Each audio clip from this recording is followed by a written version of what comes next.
이 집값이 그렇게 많이 올라간 건 아니라는 거죠. 이 집을 가지고 투자하는 게 굉장히 중요하다고 생각하기 때문에 우리 부동산 전문가분들도 그런 말씀 많이 하시는데 우리 인구 절벽이라는 표현을 너무 쉽게 하시더라고요.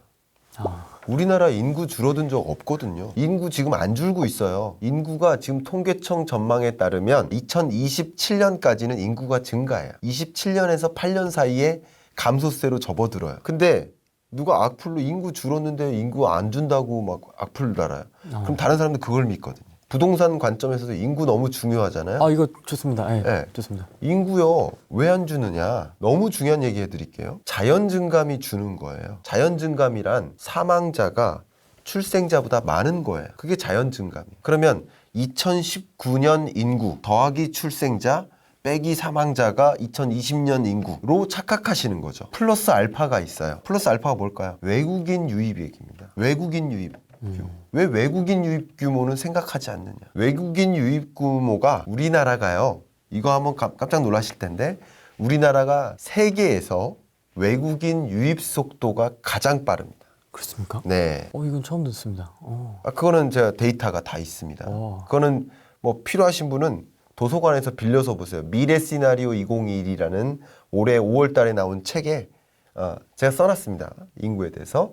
그거는 도서관에서 보셔요. 미래 시나리오 2021 필요하신 분은. 근데 OECD 국가들 중에서 우리나라가 전체 인구에서 외국인이 차지하는 비중은 거의 제일 낮아요. 거의. 그런데 외국인 유입 속도가 가장 빨라요. 그렇다는 얘기는 다른 나라처럼 외국인이 차지하는 비중이 어느 정도 올라갈 걸로 생각하면 당분간 인구가 늘어나요. 또 그런 얘기 하니까 어떤 분은 그러면 한국 오는 외국인이 얼마나 영세한데 그런 사람들이 부동산 살 수 있습니까? 뭐 이렇게 얘기하는데. 충분히 그런 질문 하시겠네요. 갈 수 있는데 그분들도 집 살아요. 그래서 법인이 집을 사는 수요가 생기는 거고요.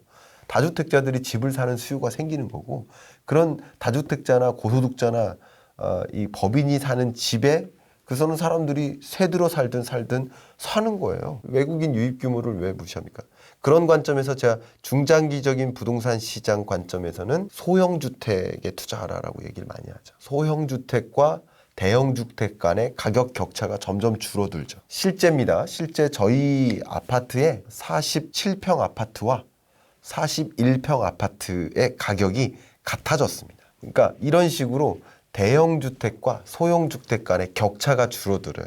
물론 이걸 격차가 역전되기는 어렵겠죠, 기본적으로. 그러나 소형주택에 대한 수요가 더 많기 때문에 항상 가격은 뭐에 의해서 결정됩니까? 수요와 공급에 의해서. 그 수요가 더 많아지면 가격이 올라갈 수밖에 없겠죠. 투자 가치가 높고 같은 부동산도 지금 현재의 경제정책, 이 부동산 정책이 아니라면 저는 그때는 뭐라고 얘기했었냐면 소위 박근혜 대통령 시절 2015년, 16년까지만 해도 제가 뭐라고 얘기했냐면 어차피 뭐 10억 가지고 20억 가지고 투자하시려면 대형주택 하나보다는 소형주택 여러 개가 낫다라고 얘기를 했죠. 그거는 지금도 유효해요. 다만 지금은 2주택자에 대한 규제가 강하기 때문에 다주택자에 대한 규제가 그러니까 또 다른 환경에 놓여진 거죠. 그런 변화에 따라서 여러분 또 적극적으로 대응하셔야죠. 제가 자주 또 예로 드는 사례가 짜장면인데 지금 배고픈데 짜장면 생각 더 나시죠? 저희가 둘 다 배에서 꼬르륵 소리가 여러분 들리세요? 살짝 들릴 겁니다. 네. 한 40년 전에 짜장면이 얼마였습니까? 40년 전에? 네. 여러분 한번 답변해 보세요.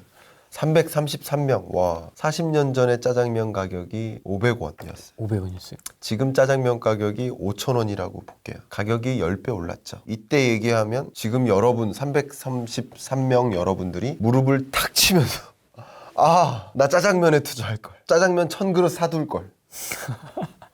하시는 분은 없죠. 왜? 짜장면은 투자 대상이 아니니까. 네. 짜장면은 그래서 투자 대상이 아니니까 소비재라고 하죠. 소비재. 직접 소비재. 그래서 직접 소비재래요. 옷은 이제 직접 소비재는 아니지만 먹을 것들은 보통 직접 소비재라고 합니다. 근데 이 소비재니까 투자 대상이 아니지만 짜장면의 가격이 10배로 오르는 동안 실제 짜장면의 그 가치도 10배 올랐을까? 어떻게 생각하세요? 10배나요? 아닌 것 같아요. 그렇게 생각 안 하시죠? 내용물이 큰 차이가 없죠. 짜장면의 가치가 10배 오르진 않았다고 동의하실 거예요. 옛날에는 아버지 월급날에만 짜장면을 먹었었어요. 귀했죠, 옛날에. 예, 가족 외식으로. 근데 지금은 짜장면의 가치가 그렇게 높은 게 아니잖아요. 그런데 왜 가격이 이렇게 10배나 올랐을까요? 돈의 가치가 떨어져서죠. 그래서 제가 여러분들께 강조하는 표현이 돈의 가치와 자산의 가치는 역행한다. 그럼 돈의 가치가 40년 전에는 500원 주고 짜장면을 바꿀 수 있는 가치였지만 지금의 500원의 가치는 짜장면을 못 바꾸는 거죠. 그러니까 지금 부동산 가격이 40년 동안 이렇게 치솟았다.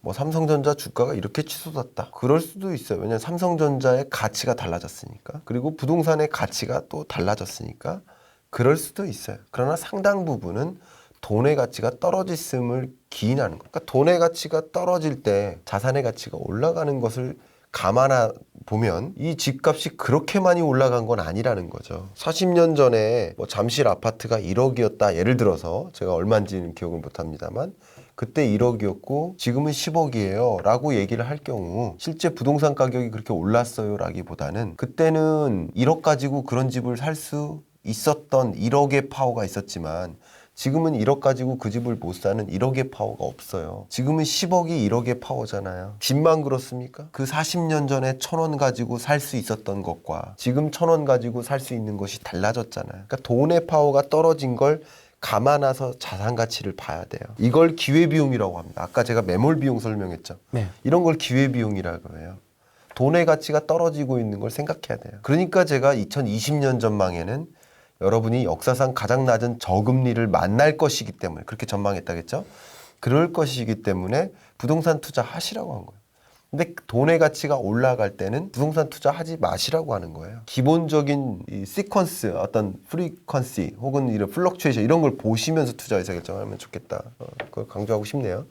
그렇기 때문에 아까 그 질문에 답변 드리면 기본적으로 돈의 가치는 중장기적으로 떨어질 것이기 때문에 기왕이면 내가 돈을 들고 있기보다 부동산 들고 있는 게 낫다. 기본적으로 저는 그렇게 생각합니다. 다만 이 부동산 정책 규제가 어디까지 규제하고 그 상승에 따른 그 초과 수익, 어떤 수익을 보는 어떤 영역에 대해서 내가 가져갈 게 많아지면 그것에 대해서 세금을 얼마나 때리는지에 따라서 실제 수익이 아닌 게 될 수 있기 때문에 네. 장담할 수는 없는 거예요. 근데 가격은 그런 면에서 상승세를 유지할 텐데 중장기적으로는 경기도다라고 말씀을 드릴게요.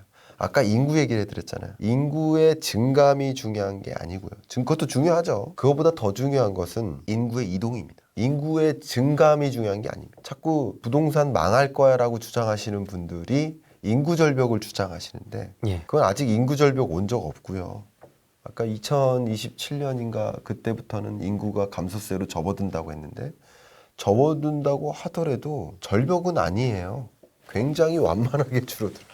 인구 절벽은 언론성 용어죠. 언론에서 기사 많이 보게 한 다음에 뭐 이렇게 해야 되니까 언론이지 인구의 감소세, 뭐 둔화세 이런 거지. 그리고 그때 되면 또 어떤 정책이 나올지 몰라요. 그렇죠. 출산 대책 이런 것들이 저출산이 심각한 나라일수록 그 저출산에 더 막대한 예산을 써요. 만약에 이거는 그럴 일이라고 보진 않지만 우리 지역마다 저출산 고령화 현상이 심각한 지역일수록 전남 뭐 순천 뭐 이런 지역일수록 저출산 고령화가 심각한 지역일수록 출산 장려금이 더 높아요. 그게 단적인 예죠. 몇 천만 원 주는 지역도 있어요. 그래요. 있어요. 그걸 활용할 수는 없습니다, 여러분. 왜냐하면 전제 조건이 있거든요. 거기에 몇 년간 살아야 되고 하는 그걸 뭐라고 하죠? 원정 출산한다고 그런 거 아니에요. 거기에 실제 시민이어야 되는 거예요. 그런 것처럼 출산 장려금이 엄청나게 올라갈 수 있는 거예요. 제가 유학 중에 쥐를 이용해서 연구하는 그 생물학 박사가 있었어요. 쥐요? 예. 그러니까 쥐를 활용해야 돼. 생물 연구를 하려면, 바이오 연구를 하려면. 뭐 시약을 투입하고 뭐 해야 되잖아요. 그러려면 되게 이거 좀 징그러운 얘기일 수도 있는데 쥐를 직접 키워야 됩니다. 그거 연구하는 사람들은 쥐를 직접 생산해야 돼요. 이해가죠? 죽일 쥐를 생산해야 되는 거예요. 그 흰쥐. 그럴 거야. 저 그 쥐를 본 적은 없지만. 근데 그 형님의 얘기를 들었었는데 쥐를 그냥 이 관에다가 생산을 시키다 보면 스스로 번식을 해요. 그러다가 쥐가 너무 많아지면 스스로 죽이나 봐, 누구를. 오. 그래서 줄어든대요. 그러다 또 너무 줄어들기 시작하면 다시 늘린대요. 그러니까 이게 뭐냐면 적정한 인구를 향해서 그들도 움직이는 거예요. 생리적으로. 마치 그런 것처럼 정책적으로도 저출산 이게 더 심각하다고 느낄수록 저출산 대책을 마련하거나 그러면 줄어들기 시작하면 노동력 부족 문제 엄청 심각해지잖아요. 그러면 외국인 유입을 엄청나게 장려하는 거예요. 엄청나게 더. 마치 이민자를 적극적으로 수용하는 나라가 있는가 하면 그렇지 않은 나라가 있듯이 네, 네. 그 상황에 따라서 환경에 따라서 정책이 달라질 거기 때문에 인구가 어떻게 될지 몰라요. 그러나 지금으로서의 전제는 통계청의 인구 추계에 따르면 그렇다는 거죠. 그런 걸 강조하고요. 그런 관점에서 인구의 이동이 더 중요하다. 인구가 어디로 이동하냐? 경기도입니다. 맞습니다. 서울보다도 경기도고요. 2035년 전망까지도 그래요. 2035년 전망 제가 봤던 게 정확히 또 기억 2050년 전망인가까지도 인구가 어쨌든 서울은 증가했다가 이렇게 갈짓자 행보를 보이고요. 지방은 줄고요. 경기도는 계속 늘어나죠. 인구 전망이고요, 이거는. 그리고 가구 전망이 또 있어요. 1인 가구, 2인 가구, 3인 가구, 4인 가구, 5인 가구, 6인 가구, 7인 이상 가구를 구분을 했을 때 1인 가구의 증가 속도는 대략 한 3.4%였나?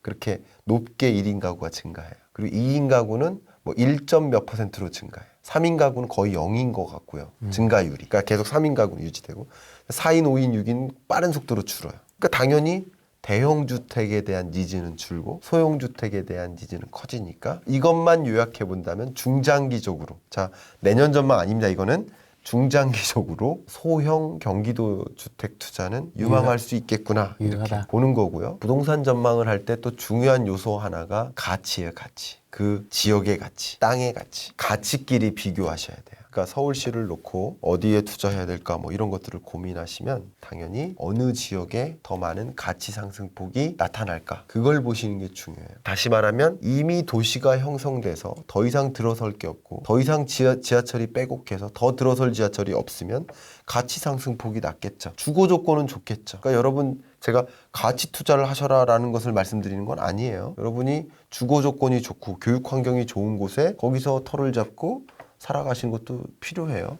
다만 그런 지역은 가치의 상승폭은 낮겠죠. 그러나 서울시 중에서도 아직 지하철이 없는 지역, 아직 어떤 뭐 생활 편의 시설이 들어서지 않은 지역, 아직 교통이나 혹은 뭐 교육 시설이 충분하지 않은 지역은 향후에 그런 것들이 들어설 여지가 많은 영역이 있겠죠. 인프라가 많이 보급되는 그런 지역은 지금의 가치보다 더 높아지겠죠. 그런 가치가 높아질 지역을 중심으로 투자 의사 결정할 필요가 있겠다. 가끔 나는 아이 키워야 되는데 교육 중요한. 그러면 그 가치 투자를 고려하지 못하는 거죠. 선택의 문제죠. 선택. 그럼 나는 교육에 더 투자하는 거죠. 여러분 돈 버는 투자보다 나의 투자하고 나의 자녀의 성장에 투자하는 거 그거만큼 더 중요한 투자가 어디 있습니까? 그렇죠. 그럼 그건 선택의 문제인 거지. 집 가격을 높게 가져가는 것은 또 그게 더 중요한 투자일 수도 있겠죠. 이 집을 가지고 투자하는 게 굉장히 중요하다고 생각하기 때문에